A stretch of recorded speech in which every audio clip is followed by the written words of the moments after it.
5 million in 5 years. That's no es cualquier cosa, bro.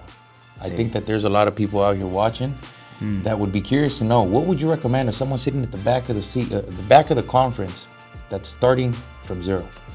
Well, let me tell you, Andy, that's a great question, bro. So there are certain rules and principles that I picked up along the way that I actually believe that if I was to lose everything I got, Andy, and with the exception of good health and the protection of God, I could build $1 million or become a multimillionaire in a year or two, depending on which state I'm in. Some states have laws and opportunities that people are still not taking advantage of. For example, if you go to Google and you Google the best price to rent ratio, the best state with the price to rent ratio, you will identify the best state where you can become a multimillionaire quicker than another state. That's simple. So the rules and principles, that's what I will say. And another thing I would say is, hey, Raza, start educating yourself. Start pursuing investing in your own education. That is one of the main reasons why I was held up starting up, because I didn't want to invest in my own education. But Andy, right back at you, man. I mean, going from a small town to a big city, through all California, an amazing mortgage company with 30 to 40 agents. Look, how'd you do it, man? My business, Andy, is in California and in Idaho. But in California, more like Southern California. You're throughout California. How'd you do it? It's not easy to do, man. Yeah, well, I've been blessed. I can't deny that. And my whole journey started in one of these conferences. My first conference I attended got me to get clarity on what the next big moves could be for me. Because I always had that burning desire. And I think that there's a lot of people out there that have discontent with maybe what their current reality may be, but yet need that guidance, need that information, need to look at someone that seems like they're coming from a good place and they're coming looking to share what's worked for them. And it started in an event like the one we're having in the Central Valley, which is why I am very intentional on bringing that to home soil, because events like the one we're putting together June 24th in downtown Modesto are not common. I had to drive to Southern California and go to my first one to see the value in listening to people like you and a lot of speakers that we're going to have speaking that day. And I know that it could be transformational for anybody who's ready to change their life. Totally agree, Andy. I don't think you know this. So Gabe Mendez, he was one of the speakers at your previous conference you had. And one of the things he told me, he said, and Gabe Mendez, I mean, this guy is like nationwide, and with EXP. And he said, Chris, going to Andy's conference was an experience. He said, bro, it was like something I haven't seen before. So Gabe saying something like that, because Gabe's a high level guy, really made me feel like I want to be part of this too. So thanks for the opportunity to even be part of this conference, man. Yeah, it's an honor. I think it's going to be special just because I know that a lot of the audience is raza. Te van a mirar, te van a escuchar, se van a identificar. Y lo que queremos es de que agarre ánimo nuestra gente. Not anybody, not just paisanos, but anybody who is in the lower to middle class or may have a business that needs that little hump to get them to the next level. And I know that you're gonna be one to change many lives that evening. So Andy, you mentioned something about if you want to change your life, attend a conference like this conference we're putting out.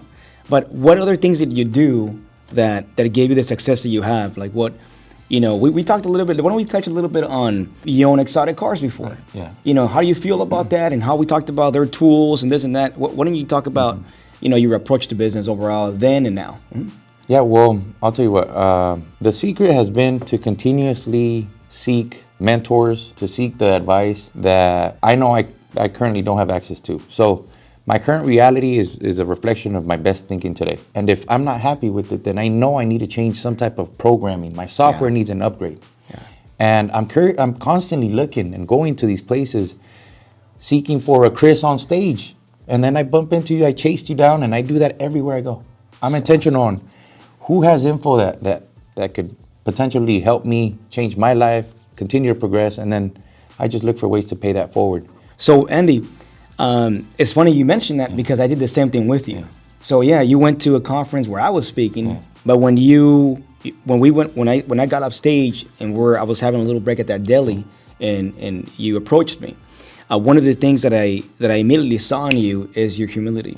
There's a difference between having false humility and being a humble person. Like, hey, it's okay to be humble. We want to make humble sexy again. It's okay to be yourself, be your authentic self. And that's what I saw in you, bro. Eres un vato que eres quien eres on camera, in real life. you're the real deal. Y me impresionó. And you gave me like a push because I was already doing videos in Spanish and English, but I wouldn't mix them up like Spanglish, you know. But my life is Spanglish. Hablo español, y hablo inglés. So thank you for doing that, bro. I appreciate Gracias. that. That's good feedback when it's people that you're seeking to learn from. So that's humility right there too. Throwing the rock back at at me in that situation. But yeah, I think it's quality that is going to pay dividends. Being humble, having the humility to know that what got you here won't get you there, and that the variable of, like, for example, right now the environment is always going to be a variable that will dictate how much you can progress in certain seasons. Yeah. And don't get me wrong, man. As much as I'm humble, if we start competing at golf or we go on a soccer field, bro, you're gonna see that the humility goes out the window, bro. So all right, let's go. It really just depends what the topic is. If I want to get a little bit of advice here when it comes to content creation, I'm gonna ask our experts here on what it is, and I am the student. But when it comes to something that I know I'm maybe a little more competent, then I turn into the advisor. I'm quick to identify when I'm the student or when I'm the teacher. So yeah, love it. Can't wait to play soccer and golf with you, man. I didn't know you played golf, dude. Be on my team, bro. All right, be on my team. Soccer, be on my team. Golf, I'll just go there for fun.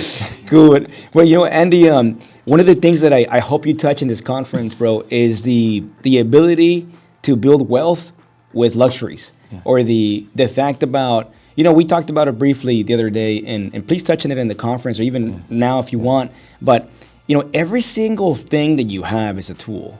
I mean, the way you speak is a tool. Hey, this shirt is a tool right now. This microphone, my Gucci shoes that I have, they were like $1,200. My Cadillac, Lambo, Ferrari, an airplane, they're all tools. And it's okay to have them, but if you understand that they're tools. Now, imagine, Andy, I own a developing company, right. And imagine that one of my project managers is bidding out a job we work for the city of San Diego often, and to replace the street. And we get the contract, and the day of, the breaking grounds day, my team shows up to break this whole street that we got to do within a day and a half, replace the entire street. And my team shows up with picks and shovels. What do you think was going to happen? I mean, not having the right tools can hurt you from not finding a business partner. Not having the right tools can hurt you from not being able to connect with that person, that one relationship that can double your income. So it's important that you see them as tools, but don't go out and spend, millions of dollars or hundreds of thousands of dollars in a tool that you don't need. Organically, your business is going to ask for it.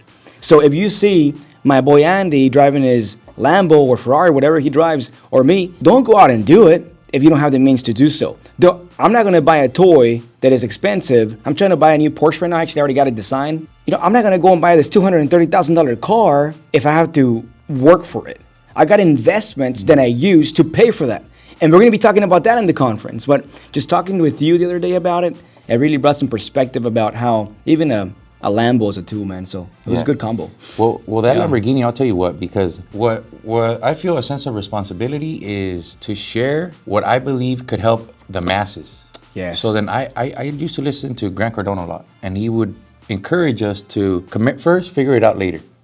So then what I would do there was, all right, I'm gonna get into this toy. It's a Lambo. Got me a Lambo.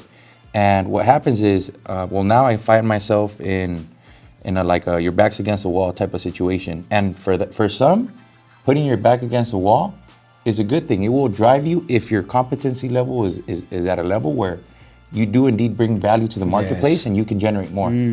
But some might commit first and try to figure it out later. And the reality is that their development is still not at a level where they can generate. In my case, luckily I was developed enough to where the car motivated me to go out there more, hustle more.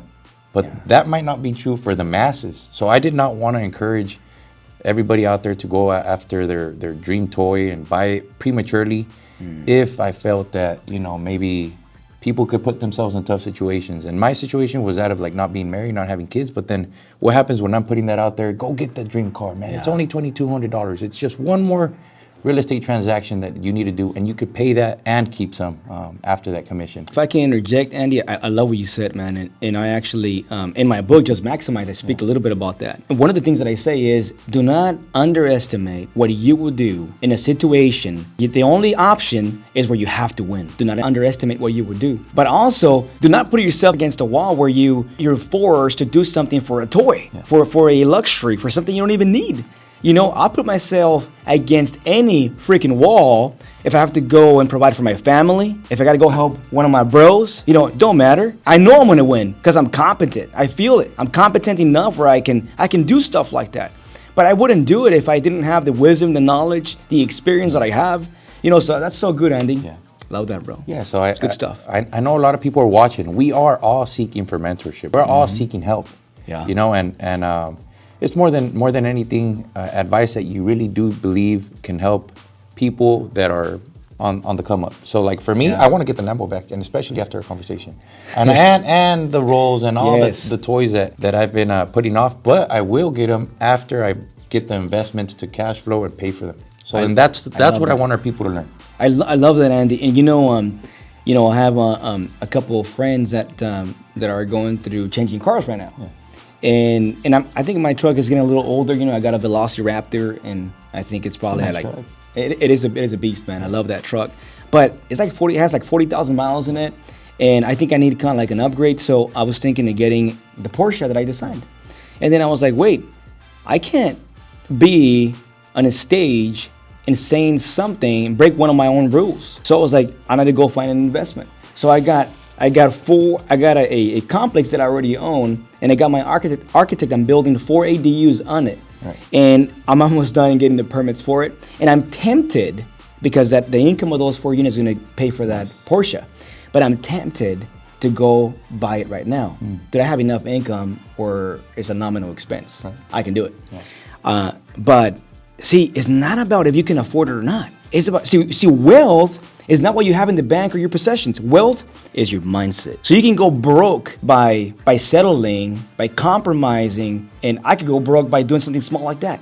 You see, if you have anything in your mind, in your mindset that is a mind of being a mediocre, it can contaminate everything else. So I'm not doing it, Andy. I love it. And I'll tell you why. Because like you said, right now, well, you know, I'm no longer an employee. 3 years ago, I was self-employed. So for me to pay for that Lamborghini, I had to be earning commissions and being in the hustle to be able to pay that and whatever other expenses were. Now I'm a business owner. Whether I'm working or not, I can generate the income to pay for it, which is good. But the way the formula that I'm chasing now is the one where I'm an investor. Yes. And the cash flow is what's paying for it, because even my business could be good or bad depending on the season.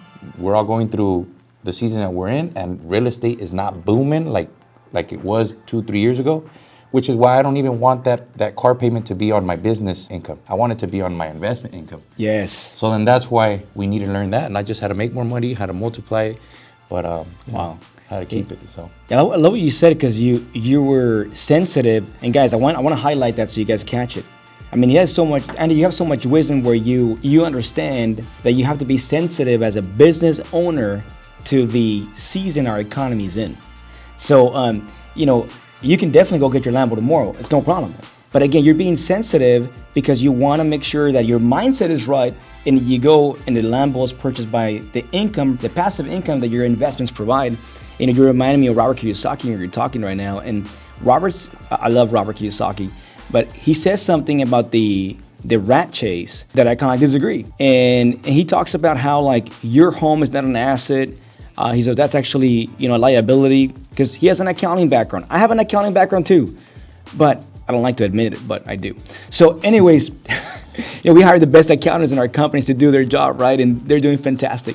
But what I do know is that real estate can be a liability if you just think about one benefit, which is the thing that everyone thinks about, the rent that you receive on a monthly basis.